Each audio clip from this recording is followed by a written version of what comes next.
ಇಲ್ಲ ಯಾಕೆ ಅಕ್ಕಿ ತಗೊಂಡು ಯಾವುದಿಲ್ಲ ಇದು ಸರಿ ಕ್ಯಾಮರಲ್ಲಿ ಇದ್ದೀನಿ ಮಾಡಬಹುದು ಸರಿ ಬೇಡ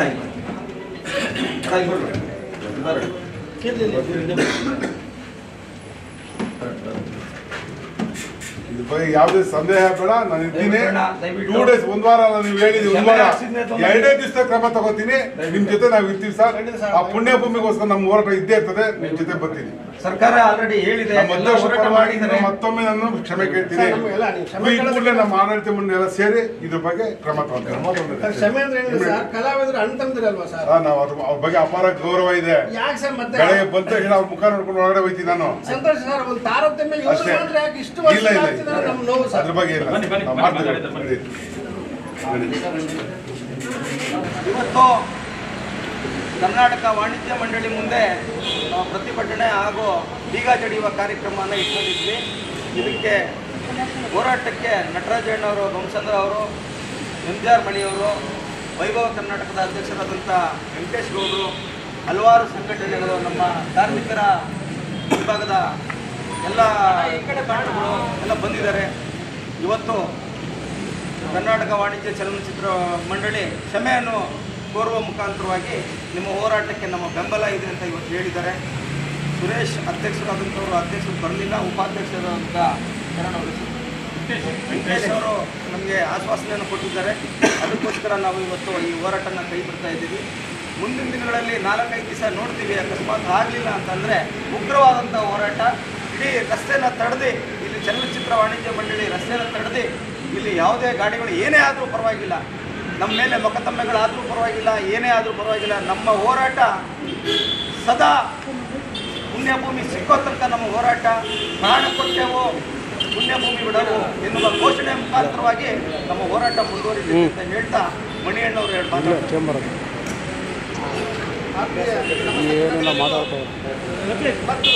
ಅಖಿಲ ಕರ್ನಾಟಕದಲ್ಲಿ ಸಮಸ್ತ ವಿಶ್ವವರ್ಧನ ಅಭಿಮಾನಿಗಳ ಒಬ್ಬೊಬ್ಬ ಅಭಿಮಾನಿಗಳಿಗೆ ನಮಸ್ಕಾರಗಳು.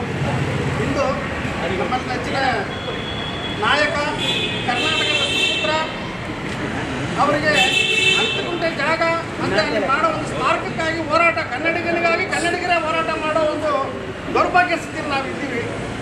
ಮುಖ್ಯವಾಗಿ ನನ್ನ ಆತ್ಮೀಯ ಸಹೋದರರಾದಂಥ ಕಾಂತರಾಜರವರು ಮತ್ತು ನಟರಾಜರವರು, ರಂಗೇಶ್ ಗೌಡರು ಮತ್ತು ಸಮಸ್ತ ಎಲ್ಲರೂ ಒಂದು ಕೂಡಿ ಇವತ್ತು ಚಲನಚಿತ್ರ ವಾಣಿಜ್ಯ ಮಂಡಳಿ ಯಾಕೆ ಬೀಗ ಜಡಿಯೋಕೆ ಹೋದ್ವಿ ಅಂದರೆ, ಅವರು ಚಲನಚಿತ್ರ ನಟರು, ಇಲ್ಲಿರೋ ಒಬ್ಬೊಬ್ಬ ನಟರಿಗೂ ಅವರು ಅಣ್ಣ ತಮ್ಮ ಇದ್ದಂಗೆ. ಆದರೆ ಎಲ್ರಿಗೂ ಧ್ವನಿ ಕೊಡೋ ಚಲನಚಿತ್ರ ನಟರು ಅದೇ ನಮ್ಮ ಅಣ್ಣ ವಿಷ್ಣುವರ್ಧನ್ಗೆ ಧ್ವನಿ ಕೊಡ್ತಿಲ್ಲ. 14 ವರ್ಷ ಆಗಿದೆ ಅವ್ರು ತಿಳ್ಕೊಂಡು ದೇವರಾಗಿ. ಕರ್ನಾಟಕದಲ್ಲಿ ಇಲ್ಲಿ ಕನ್ನಡ ಸೇವೆ ಮಾಡಿದ ಒಂದು ಪ್ರಬಲವಾದ ವ್ಯಕ್ತಿಗೆ, ಕರ್ನಾಟಕದ 2ನೇ ನಂಬರ್ 1 ಅವರು, ಅವ್ರ ಜಾಗ ಕೊಡೋದಕ್ಕೆ ಹೋರಾಟ ಮಾಡೋದು ದೊಡ್ಡ ನನ್ನ ಕೆಳಗೆ ದುರದೃಷ್ಟ ಅನ್ಕೊಳ್ತೀನಿ. ಅಷ್ಟೇ ನಾನು ಹೇಳೋಕ್ಕಾಗೋದು. ಇನ್ನಾದರೂ ಸಹ ಕಲಾವಿದರಾಗಿದ್ದ ಒಬ್ಬೊಬ್ಬ ನಟರು ಅವ್ರು ನಮ್ಮ ಸಹೋದರರು, ಅವ್ರಿಗಾಗಿ ನಾವು ಧ್ವನಿ ಕೊಡ್ತೀವಿ ಅಂತೇಳಿ ಈ ಪ್ರಶ್ನೆನ ತೀರಿಸ್ಬೇಕಂತ ಅವ್ರನ್ನ ಕಳಕಳಿಯಿಂದ ಕೇಳ್ಕೊಡ್ತೀನಿ. ಖಂಡಿಸೋದು ಬೇರೆ, ಖಂಡಿಸೋದಿಲ್ಲ. ನಿಮಗೆ ವಿಷ್ಣುವರ್ಧನ ಒಂದು ವ್ಯಕ್ತಿ ನಿಮ್ಗೆ ಅಣ್ಣ ತಮ್ಮನಾಗಿ ಇರೋದು ಭಾವಿಸ್ತೆ ನಿಜ. ಆದರೆ ದಯವಿಟ್ಟು ಧ್ವನಿ ಕೊಟ್ಟು ಇತ್ಯರ್ಥ ಮಾಡಿ ಅಂತ ಎಲ್ಲ ಕಲಾವಿದರು ಕೇಳ್ಕೊಳ್ತೀನಿ. ನಮಸ್ಕಾರ ಸ್ನೇಹಿತರೆ. ನಿಮ್ಮ ಆತ್ಮೀಯ MJR ಮಣಿ, ಊರಿಗುಪಕಾರಿ ವಿಷ್ಣುವರ್ಧನ ಅಭಿಮಾನಿಗಳ ಸಂಘದ ಅಧ್ಯಕ್ಷರು 45 ವರ್ಷಗಳಿಂದ ನಿರಂತರವಾಗಿ ಕನ್ನಡಪರ ಸಂಘಟನೆಗಳು ಡಾಕ್ಟರ್ ವಿಷ್ಣುವರ್ಧನ್ ರವರ ಸ್ಮಾರಕ ಮತ್ತು ಪುಣ್ಯಭೂಮಿಗೆ ಹೋರಾಟ ಮಾಡ್ತಾ ಇದ್ದೀವಿ. ಸುಮಾರು 10-11 ವರ್ಷಗಳ ಹೋರಾಟದ ಫಲ ಮೈಸೂರಿನಲ್ಲಿ ವಿಷ್ಣುವರ್ಧನ್ ಸ್ಮಾರಕ ಆಗಿದೆ. 18ರಲ್ಲಿ ನಾವು ನವೆಂಬರ್ 1ನೇ ತಾರೀಕು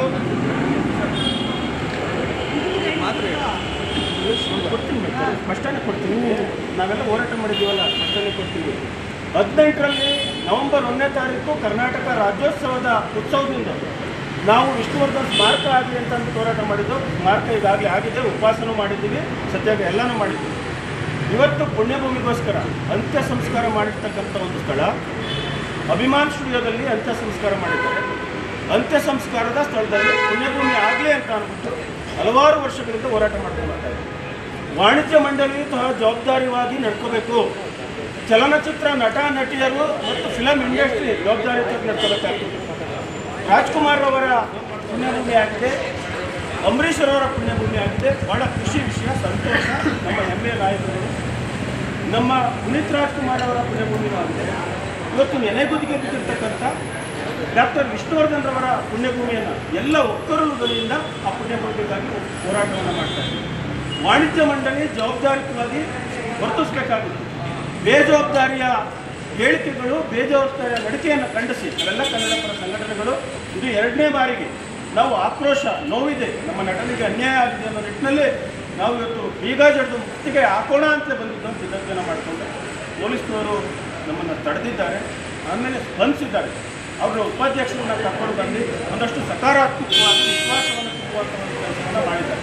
ಹಾಗಾಗಿ ಪೊಲೀಸ್ ಇಲಾಖೆಗೆ ಗೌರವ ಕೊಟ್ಟು ಆ ಉಪಾಧ್ಯಕ್ಷರು ಆಡಿದಂಥ ಮಾತು ಮತ್ತು ಹೇಳಿದಂಥ ಕ್ಷಮೆಗೆ ನಾವು ಹೋಗ್ಬಿಟ್ಟು ಇವತ್ತಿನ ಹೋರಾಟವನ್ನು ಶಾಂತಿದಾಯಕವಾಗಿ ಮಾಡಿಕೊಂಡು ಹೋಗ್ತಾ ಇದ್ದೀವಿ. ಇವತ್ತು ಒಂದು ವಾರವನ್ನು ಗಡುವು ಕೊಟ್ಟಿದ್ದು ಬೇಡ ಕೇವಲ 2 ದಿನ ಗಡುವು ಕೊಡಿ, 2 ದಿನದೊಳಗೆ ನಾವು ಏನಾದರೂ ಒಂದು ಕ್ರಮವನ್ನು ಕೈಗೊಳ್ತೀವಿ ಅಂದ್ಬಿಟ್ಟು ವಿಶ್ವಾಸಪೂರ್ವಕವಾಗಿ ಉಪಾಧ್ಯಕ್ಷರು ವೆಂಕಟೇಶ್ ನಮಗೆ ಆಶ್ವಾಸನೆಯನ್ನು ನೀಡಿದ್ದಾರೆ. ಕೇವಲ ಭರವಸೆ ಆಶ್ವಾಸನೆ ಆಗಬಾರ್ದು, ಕಾರ್ಯರೂಪಕ್ಕೆ ಬರಬೇಕು. 1 ವಾರ, ನೀವು 2 ದಿನ ಹೇಳಿದ್ದೀರಿ, 1 ವಾರಗಳ ಕಾಲ ಗಡುವು ಕೊಡ್ತಾ ಇದ್ದೀವಿ. ಅದೇನು ಕ್ರಮವನ್ನು ಕೈಗೊಳ್ತೀರಿ ನಾವು ನೋಡಬೇಕು. ಒಂದು ವೇಳೆ ಅಷ್ಟಕ್ಕೆ ಸೀಮಿತ ಭರವಸೆ ಆಗಿಲ್ಲ, ಇಲ್ಲೇ ವಾಣಿಜ್ಯ ಮಂಡಳಿಗೆ ಹೋರಾಟಗಾರರು ಹೆಸರಿಡೋದಾಗಲಿ ಆ ಮುಖೇನವಾಗಿ ಉಗ್ರವಾದ ಚಳುವಳಿಗೆ ಮುಂದಾಗ್ತೀನಿ ಅಂತ ನಾನು ಹೇಳಿಕೆ ಇಷ್ಟಪಡ್ತೀನಿ. ಮೇಲುಕೋಟೆ ಕೃಷ್ಣೇಗೌಡ, ಕರ್ನಾಟಕ ಸಂಘಟನೆಗಳ ಸಮಿತಿಯ ಅಧ್ಯಕ್ಷರು.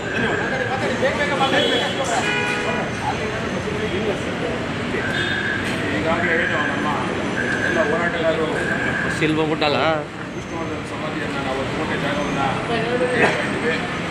ಅದರಿಂದ ನಮಗೆ ಆ ಜಾಗವನ್ನು ಬಾಲಕೃಷ್ಣ ಅವ್ರ ಫ್ಯಾಮಿಲಿ 10 ಗುಂಟೆ ಬರ್ಕೊಟ್ಟಿದ್ದಾರೆ. ನಾವು ಆ ಬರ್ಕೊಂಡಿರೋ ಜಾಗವನ್ನು ಸರ್ಕಾರ ಗಮನಕ್ಕೆ ತಂದು ಸರ್ಕಾರ ಏನಕ್ಕೆ ಇಲ್ಲೇ ಮಾಡ್ತಿದೆ ಅನ್ನೋದು ನಮಗೆ ಗೊತ್ತಾಗ್ತಾ ಇಲ್ಲ. ದಯಮಾಡಿ ಮುಂದಿನ ದಿನಗಳಲ್ಲಿ ಏನು ಈಗ ವಾಣಿಜ್ಯ ಮಂಡಳಿಯವರು 2 ದಿವಸದಲ್ಲಿ ಈ ನಾನು ಇದನ್ನೆಲ್ಲ ಬಗೆಹರಿಸ್ತೀವಿ ಅಂತ ಅವರು ನಮಗೆ ಮಾತು ಕೊಟ್ಟಿದ್ದಾರೆ. ಹಾಗೆ ಸರ್ಕಾರಕ್ಕೂ ಕೂಡ ನಾವು ಸಲಹೆಯನ್ನು ಕೊಟ್ಟು ಸ್ಪಂದಿಸ್ತೀವಿ ಅಂತ ಏನು ಅವ್ರು ಮಾತನ್ನು ಹೇಳಿದ್ದಾರೆ. ಆ ಮಾತಿಗೋಸ್ಕರ ನಾವಿವತ್ತು ಹೋರಾಟವನ್ನು ಉದ್ದಕ್ಕೆ ಹೋಗ್ತಾ ಇದ್ದೀವಿ ಶಾಂತಿ ರೀತಿಯಲ್ಲಿ. ಮುಂದಿನ ದಿನಗಳಲ್ಲಿ ಕಪ್ಪು ಮಸಿಯನ್ನು ಕೊಡದು ಫಿಲಿಂ ಚೇಂಬರ್ಗೆ ಬೀಗವನ್ನು ಮುಖ್ಯ ಹಾಕುವಂಥ ಕೆಲಸವನ್ನು ಬೀಗ ಹಾಕಿ ಮುಖ್ಯ ಹಾಕುವಂಥ ಕೆಲಸವನ್ನು ಮಾಡ್ತೀವಿ. ಈಗ ಶಾಂತಿಯುತ ಹೋರಾಟವನ್ನು ಮಾಡಿ ನಾವು ಶಾಂತಿಯುತವಾಗಿ ಹೋಗ್ತಾ ಇದ್ದೀವಿ ಅಂತ ಹೇಳಿ ನಾನು ತಿಳಿಸ್ತಾ ಇದ್ದೀನಿ. ನಮ್ಮ ಹಿರಿಯ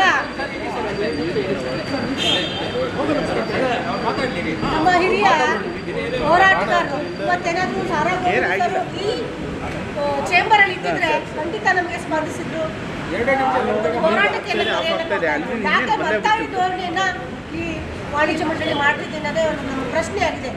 ಒಬ್ಬ ಕಲಾವಿದರಿಂದ ತೆರೆಯ ಮುಂದೆ ಬರೋದು ಒಬ್ಬ ಕಲಾವಿದ್ರಿ, ಅದೇ ತೆರೆಯ ಹಿಂದೆ ನಿರ್ಮಾಪಕ ಆಗ್ಬೋದು, ನಿರ್ದೇಶಕ ಆಗ್ಬೋದು, ತಂತ್ರಜ್ಞರು ಎಲ್ಲರೂ ಸಹ ಅದರಿಂದನೇ ಜೀವನ ಮಾಡುವಂಥದ್ದು. ಹಾಗಾಗಿ ಇವತ್ತು ಒಬ್ಬ ಕಲಾವಿದನಿಗೆ ಅನ್ಯಾಯ ಆಗ್ತಿದೆ ಅಂದಾಗ ಪ್ರತಿಯೊಬ್ಬರು ಕನ್ನಡ ಚಿತ್ರರಂಗದವರು ಪ್ರತಿಯೊಬ್ಬರು ಧ್ವನಿ ಎತ್ತಬೇಕು. ಅವ್ರಿಗಾಗಿರುವಂಥ ಒಂದು ಅನ್ಯಾಯಕ್ಕೆ ನ್ಯಾಯ ಕೊಟ್ಟ ನಿಟ್ಟಿನಲ್ಲಿ ಹೋರಾಟ ಮಾಡಬೇಕು. ಬರೀ ಕನ್ನಡ ಪರ ಹೋರಾಟಗಾರರು ಅವರ ಅಭಿಮಾನಿಗಳು ಅಷ್ಟೇ ಅಲ್ಲ, ಈ ನಾಡಿನಲ್ಲಿ ಅನೇಕ ಒಂದು ಮನರಂಜನೆಯನ್ನು ಕೊಟ್ಟಂತಹ ಒಂದು ದೊಡ್ಡ ಮೇರು ನಟ.